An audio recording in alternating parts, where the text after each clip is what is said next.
अदालत में आज बहुत ज्यादा भीड़ थी। लोग गुटों में फुसुर-फुसुर कर रहे थे। सबकी जुबान पर एक ही सवाल था कि शहर के नामी व्यापारी रमेश बाबू की माताजी ने उन पर मुकदमा क्यों किया है।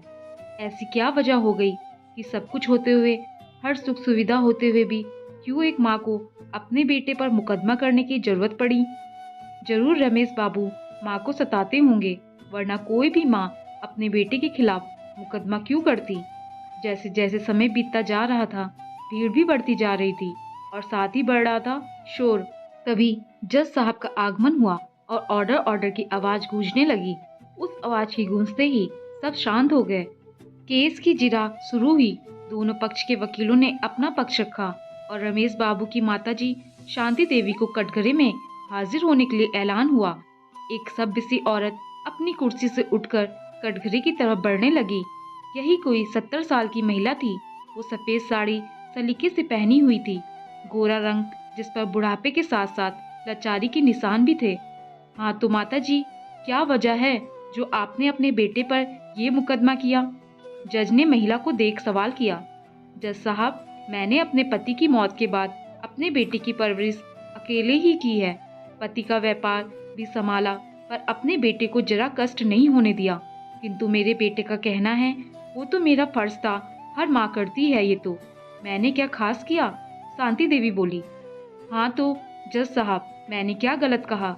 हर माँ बाप अपने बच्चे के लिए सब करते हैं, पर कोई भी अपने बच्चे को कोर्ट में नहीं घसीटते। सामने के कटघरे में खड़े रमेश बाबू बोले। माता जी, आप अपनी जगह ठीक हैं और आपके बेटे अपनी जगह पर। आपने ये मुकदमा क्यों किया है? क्या आपका बेटा आपको घर से निकाल रहा है या आपको खाना नहीं देता? क्या वजह है इस मुकदमे की और आप कोर्ट से क्या चाहती हैं? जज ने शांति देवी से सवाल किया। जज साहब, क्या घर में रखना और समय से खाना देना काफी होता है? क्या इससे एक माँ का कर्ज चुक जाता है? जवाब देने की जगह शांति देवी ने जज से ही सवाल किया। माता जी, आप बताइए तो आप चाहती क्या हैं? जज परेशान हो बोला। जज साहब, मैं चाहती हूँ एक माँ के रूप में मैंने जो भी अपने बेटे के लिए किया, उसके जन्म से ले उसे काबिल बनाने तक, मेरा बेटा उस कर्ज को उतार दे। शांति देवी ने शांति से जवाब दिया। अदालत में फुसुर फुसुर फिर से शुरू हो गई। अब हर कोई शांति देवी को दोषी बता रहा था।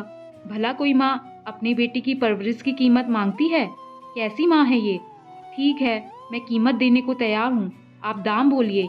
ये बात आप मुझसे घर पर भी बोल देती। यहाँ कोर्ट में ये सब ड्रामे करने की जरूरत क्या थी? बोलिए, कितने का चेक काटूं? रमेश बाबू अपनी जेब से चेक बुक निकालते हुए बोले। जज साहब, मेरा बेटा हिसाब किताब का बहुत पक्का है और आप इतने बड़े आदमी, मुझे पता है आप दोनों मेरे साथ नाइंसाफी नहीं करोगे। मेरा बेटा जब होने वाला था तब मुझे बहुत सी परेशानियां हुई। डॉक्टर ने तो गर्भ गिराने तक को बोल दिया था, पर मैंने अपनी जान पर खेल इसे जन्म दिया। ये दूसरे बच्चों से हर चीज में कमजोर था, इसलिए इसका कोई दोस्त नहीं बनता था। मैं इसकी दोस्त बनी। इसकी परवरिश में कोई कमी ना रह जाए, इसलिए मैंने और मेरे पति ने दूसरे बच्चे का ख्याल भी छोड़ दिया। ये अपनी कक्षा में बहुत कमजोर था। इसे घंटों घर में सिखाती पढ़ाती थी। मैं बिना झुलझाए उसकी परेशानियां बार बार दूर करती थी। ये काफी बड़ा होने के बाद भी बिस्तर गीला कर देता था। मेरे पति झुंझला जाते थे तो मैंने इसे लेकर अलग कमरे में सोना शुरू कर दिया। सारी सारी रात इसे इधर उधर करती थी कि ये गीला ना रहे। धीरे धीरे ये बाकी बच्चों की तरह समान होने लगा, पर तभी मेरे पति की मृत्यु हो गई। उनका व्यापार डूबने लगा। तब अपने जेवर बेच व्यापार संभाला, साथ ही इस पर भी पूरा ध्यान रखा जिससे ये वापस न पिछड़ जाए। लोगों ने मुझे दूसरी शादी का सुझाव दिया। ये बोले कि एक औरत के लिए अकेले जिंदगी काटनी बहुत मुश्किल है। कुछ रिश्ते भी आए, पर मेरा बेटा मुझे एक पल नहीं छोड़ता था। मैं कैसे इसके लिए दूसरा पिता ला सकती थी? ये बोल शांति देवी रुक गई। उनकी सांस फूलने लगी। उनके वकील ने उन्हें पानी पिला सामान्य किया। बाहर कुछ लोगों की गंदी नजर सहती, घर आ बेटे के सामने सामान्य बनी रहती। रात को जब ये सो जाता तब चुपचाप आंसू बहाती। कितनी बार खुद को बेटे सहित खत्म करने का विचार आया, पर एक माँ ऐसा कैसे कर सकती थी? रोज मरती और रोज अपनी संतान के लिए खुद को जिंदा करती हुई समय गुजारने लगी कि एक दिन बेटा बड़ा होगा तो सब ठीक होगा। बड़े होते ही इसने अपनी पसंद की लड़की से शादी कर ली और धीरे धीरे सारा व्यापार इसे सौंप में निश्चित होने लगी कि अब पोता पोती को खिलाते हुए चैन से बुढ़ापा काटूंगी। पर ये बोल शांति देवी ने लंबी सांस ली। पर क्या माताजी? जज ने उत्सुकता से पूछा। पर इसकी पत्नी यानी मेरी बहू को मेरा घर में रहना ही नहीं सुहाता था। वो बच्चों को क्या खिलाने देती मुझे? धीरे धीरे मुझे घर के पिछवाड़े की एक कोठी दे दी गई जहाँ नौकरानी मेरे लिए खाना दे जाती थी। मैंने बेटे से कहा मुझे यहाँ नहीं सबके साथ रहना है, तो इसने यही कहा सविता को तुम्हारे घर रहना पसंद नहीं, उसे बंदिश लगती है। वो नहीं चाहती कि तुम उसकी सहेलियों या रिश्तेदारों के सामने आओ, इसलिए तुम यही रहो।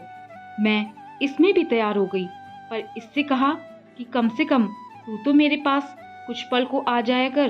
तो जज साहब, इसने पता है क्या कहा कि मैं तुम्हें पालूं या तुम्हारे पास आकर बैठूं? एक माँ पर क्या बीती होगी जज साहब, सोचिए आप। मैंने इसकी हर जरूरत को पूरा करने के साथ साथ इसे भी पूरा वक्त दिया, और अब ये मुझे ऐसा कहता है। ये बोल शांति देवी रोने लगी। माता जी, आपके बेटे ने जो किया आपके साथ वो गलत है, पर इसके लिए शायद कानून में कोई सजा नहीं। जज साहब बोले, मुझे सजा दिलानी भी नहीं बेटा। जिस बेटे को सारी दुनिया के ताने सुन बड़ा किया, उसे मैं कैसे सजा दिला सकती हूँ? शांति देवी बोली। फिर आपको क्या चाहिए अपने बेटे से? क्या कीमत है आपके कर्ज की? जज बहुत असमंजस में था। साहब, मेरे कर्ज की कीमत है 1 कप चाय, शांति देवी बोली। क्या?